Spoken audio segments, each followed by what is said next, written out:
Middle east में करीब 1,96,00,000 1 करोड़ भारतीय रहते हैं। नरेंद्र मोदी उनके हित नहीं छोड़ सकते।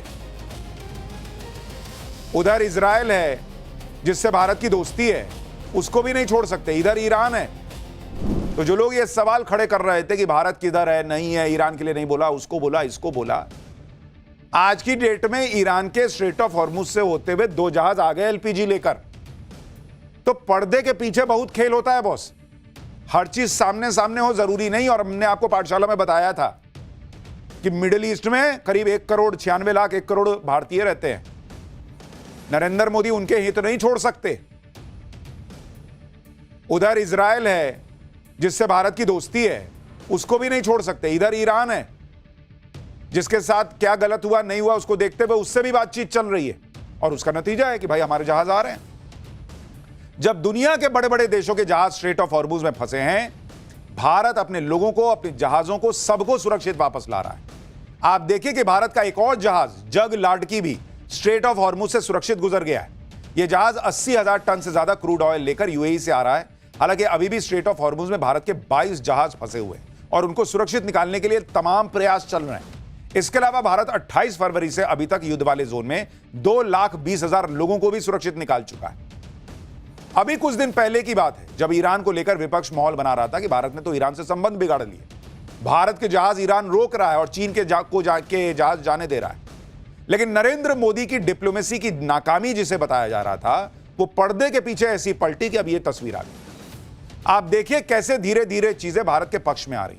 और ये सब अपने आप नहीं हो रहा। पीएम मोदी ने डिप्लोमेसी का जो मोर्चा संभाला उसका रिजल्ट है बॉस ये। आप देखिए 12 मार्च को पीएम मोदी ने ईरान के राष्ट्रपति से बात की थी। उसके 24 घंटे के अंदर विदेश मंत्री ने भी ईरान के विदेश मंत्री से बात की। युद्ध शुरू होने से लेकर अभी तक विदेश मंत्री एस जयशंकर ईरान के विदेश मंत्री से 4 बार बात कर चुके हैं। दावा है कि हर एक शिप की सुरक्षित वापसी के लिए भारत ईरान से लगातार बातचीत कर रहा है। भारत के विदेश मंत्री कह रहे हैं कि हमारी बातचीत के अच्छे नतीजे मिल रहे हैं, हम इस बातचीत को जारी रखेंगे। उधर ईरान के विदेश मंत्री ने भी कहा है कि भारत से किसी डील के तहत यह सब नहीं हो रहा, बल्कि भारत और ईरान के पुराने संबंधों के आधार पर यह सब हो रहा है। तो आप नरेंद्र मोदी से नफरत कर सकते हैं, किसी को नहीं पसंद आ सकते हैं, विपक्ष की पॉलिटिक्स हो सकती है, लेकिन यह मोदी की बात नहीं है बॉस। ये एलपीजी नरेंद्र मोदी के घर में नहीं जाएगा जो आ रहा है। यह क्रूड ऑयल जो आ रहा है, यह मोदी के घर में नहीं जाएगा। यह आपके हमारे काम आने वाला है। और इसलिए यह भारत की जीत है कि अगर वहां से हमारे जहाज आ रहे हैं। लेकिन ये जहाज आ रहे हैं, वो कितनी राहत देंगे वो अभी आगे बताऊंगा। एक तरफ तो डिप्लोमेसी से भारत वो अचीव कर रहा है जो दूसरे देश अचीव नहीं कर पा रहे। दूसरी तरफ डोनाल्ड ट्रंप है जिनके मुंह से डिप्लोमेसी की बातें नहीं बल्कि सब कुछ तहस नहस कर देने की बातें अब भी निकल रही। जिस वक्त लग रहा था कि ट्रंप ईरान युद्ध को अब खत्म करना चाहते हैं, उसी वक्त ट्रंप ने ईरान के खार्ग आइलैंड पर अटैक कर दिया, सबसे बड़ा अटैक, और युद्ध को और भड़का दिया। खार्ग आइलैंड पर अमेरिका ने उसी दिन बड़ा अटैक किया जिस दिन ट्रंप ने गाली बकते हुए ईरान को कहा था कि आज देखना इनका क्या करता हूं। इसी दिन अमेरिका ने खार्ग आइलैंड को पहली बार अटैक किया, जिसकी तस्वीरें आपको दिखा रहा हूं। जबकि इससे पहले अमेरिका ने 2 हफ्ते के युद्ध में खार्ग आइलैंड को छुआ भी नहीं था। यानी जब ट्रंप को कुछ समझ में नहीं आया क्या करूं, तो वो खार्ग आइलैंड में घुस गए। ट्रंप ने खार्ग आइलैंड को इसलिए नहीं छुआ था क्योंकि ईरान का 90% तेल खार्ग आइलैंड से निर्यात होता है। यहीं पर ईरान की स्टोरेज फैसिलिटी और टैंकर लोडिंग टर्मिनल और पाइपलाइन भी यहीं पर मौजूद है। कुल मिलाकर यह खार्ग आइलैंड ईरान की लाइफलाइन है। लेकिन ट्रंप ने इसे पहले इसलिए नहीं छुआ क्योंकि इससे युद्ध और भड़क जाता, दुनिया में तेल का संकट बढ़ जाता। लेकिन अब ट्रंप युद्ध में ऐसा फंसे हैं कि उन्हें आखिर में आकर खार्ग आइलैंड पर अटैक करना पड़ा। यह दिखाना पड़ा कि ईरान वॉर में उनके पास अभी भी पत्ते बचे हुए। लेकिन आप यह भी देखिए कि अमेरिका ने खार्ग आइलैंड में अटैक किया तो वहां के तेल को निशाना नहीं बनाया, बल्कि वहां सैन्य ठिकानों को निशाना बनाया। क्योंकि डोनाल्ड ट्रंप को अब भी अंदर ऐसे चुन्नू सी उम्मीद है कि कल को हम घुसेंगे और ये तेल लूट लेंगे। तो तेल नहीं फोड़ते हैं, बिजनेसमैन आदमी है बॉस। उन्होंने ईरान को मैसेज दिया कि देखो मैं यहां मार सकता हूं। ईरान झुकने वाला है, उसके बावजूद नहीं झुका। अमेरिका ने खार्ग आइलैंड में समंदर में बिछाने वाली बारूदी सुरंगों की फैक्ट्री, मिसाइल स्टोरेज बंकर और दूसरे सैन्य ठिकानों पर बम गिरा दिया, लेकिन ऑयल इंफ्रास्ट्रक्चर को निशाना नहीं बनाया। डोनाल्ड ट्रंप तेल छुएंगे, तेल में का ही तो असली खेल है। ट्रंप की नजरें ईरान के खार्ग आइलैंड पर टिकी हुई और खार्ग आइलैंड पर और हमले की वो धमकी दे रहे हैं। ट्रंप ने कहा कि सिर्फ मजे के लिए अमेरिका खार्ग आइलैंड पर और हमले कर सकता है। सुन रहे हैं आप? इस आदमी का आप लेवल देखिए सोचने का, कह रहा है कि मैं मजे के लिए मार सकता हूं। ऐसी धमकी देकर ट्रंप ईरान पर प्रेशर बढ़ा रहे हैं कि स्ट्रेट ऑफ हॉर्मुज खोलो। इसके अलावा यह भी दावा है कि अमेरिका 2500 सैनिक भी ईरान की धरती पर उतार सकता है। इस फैसले को लेकर यह बातें हो रही हैं कि क्या ट्रंप खार्ग आइलैंड पर कब्जा करने में लगे हुए हैं। जो हमने आपको कहा था कि इस आदमी के दिमाग में घूम फिर के पैसा पैसा पैसा चलता है। वो दुनिया को नाटक करके बताता है कि अमेरिका दुनिया को बचाने के लिए ईरान में घुस रहा है, रिजीम चेंज करना चाहता है, वो परमाणु हथियार रोकना चाहता। अरे कुछ नहीं रोकना चाहते, तुम खाली लूटना जानते हो। अमेरिका, तुम खाली तेल लूटना जानते हो, और एक बार तेल के बहाने घुसे तो जो मिलता है लूट के निकलते हो। तो ये तमाशा दुनिया को दिखाना कि हम दुनिया का भला कर रहे हैं। अभी इनके प्रवक्ता से पूछा गया कि भाई दूसरे देश को क्यों घुसना चाहिए आपकी मदद के लिए, आप उनसे तो पूछ के गए नहीं थे। तो वो कह रही है इनकी प्रवक्ता कि भाई हम दुनिया के लिए ना लड़ रहे हैं। अरे बाप रे, दुनिया के लिए लड़ रहे हैं, हमसे पूछ के लड़े हो तुम। खार्ग आइलैंड पर हमला करके ट्रंप ने ईरान को और भड़का दिया। ईरान ने कहा था कि उस पर जिस तरह के हमले होंगे वो वैसा ही पलट के जवाब देगा। अगर उसके ऑयल इंफ्रास्ट्रक्चर को निशाना बनाया जाएगा तो फिर वो भी दूसरों के ऑयल इंफ्रास्ट्रक्चर तबाह करेगा। यानी टिट फॉर टैट चल रहा है ईरान का, तुम मारो हम भी मारेंगे, तुम 4 मारोगे हम 2 तो मार ही देंगे। ईरान ने कहा कि खार्ग आइलैंड पर जो हमला हुआ था वो अमेरिका ने यूएई से किया, इसलिए खार्ग आइलैंड पर अमेरिका के हमले के बाद ईरान ने फिर से यूएई पर अटैक करना शुरू कर दिया। ईरान ने यूएई की फुजेराह पोर्ट पर हमला किया है। फुजेराह एक अहम ऑयल एक्सपोर्ट हब है, ईरान इसे लगातार टारगेट कर रहा है।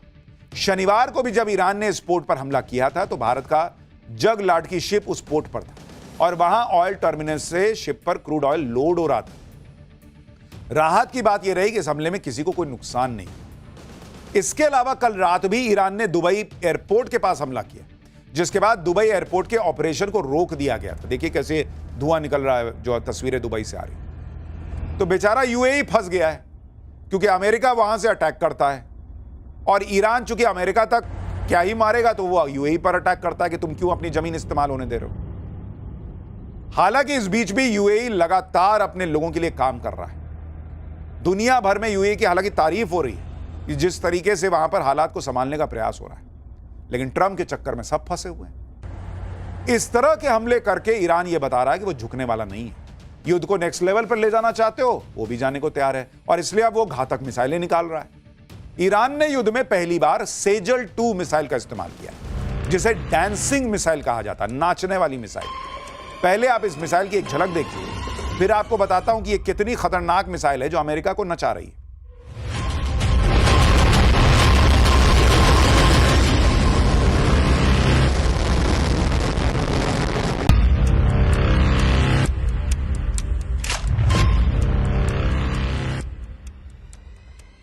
ईरान की नई मिसाइल को डांसिंग मिसाइल इसलिए कहा जाता है क्योंकि दावा है कि यह हवा में नाचती हुई दिशा बदलती है, जिससे आयरन डोम, पेट्रियट या थार्ड जैसे एयर डिफेंस सिस्टम इसे रोक पाने में हांफ जाते हैं। इस मिसाइल की रेंज 2000 किलोमीटर की, इसमें 700 से 1000 किलो तक का वॉरहेड लगाया जा सकता है। यह मिसाइल मोबाइल लॉन्चर से दागी जा सकती है, जिससे इसे जल्दी और कहीं से भी लॉन्च किया जा सकता है। इधर ईरान अपनी ताकत दिखाता चला जा रहा है। ईरान ताबड़तोड़ हमले कर रहा है, लेकिन उस पर भी ताबड़तोड़ हमले हो रहे हैं। अमेरिका और इजराइल के ईरान पर लगातार एयर स्ट्राइक की तस्वीरें आ रही हैं। जो एक और तस्वीर है, देखिए।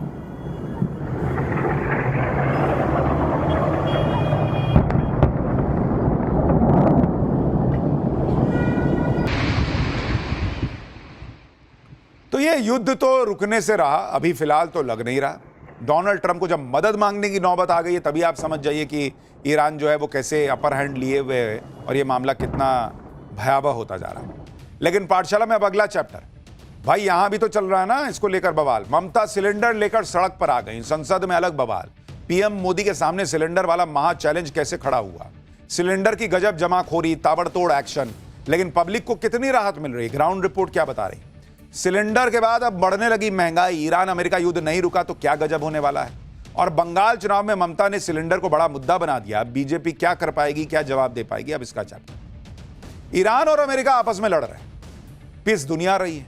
जिन देशों में तेल गैस की सप्लाई बाहर से होती है वो सब फंसे हुए हैं। और हमारे सामने तो बहुत बड़ा चैलेंज आ गया, क्योंकि एलपीजी को लेकर ऐसा कोहराम मचा कि सड़क से लेकर संसद तक बवाल होने लगा। राजनीति में अब भी एलपीजी को लेकर गजब घमासान मचा हुआ है। संसद में वो बवाल हो रहा है जो आपने पहले नहीं देखा होगा। ममता बनर्जी तो सिलेंडर लेकर सड़क पर आ गई। आज बंगाल में कल ही चुनाव का ऐलान हुआ है और आज ही गैस सिलेंडर का मुद्दा ममता बनर्जी ने उठाकर सड़कों पर गदर मचा दिया। आप देखिए, महिलाओं के साथ वो आ गई कि सिलेंडर कहां है भैया, बताओ मोदी जी।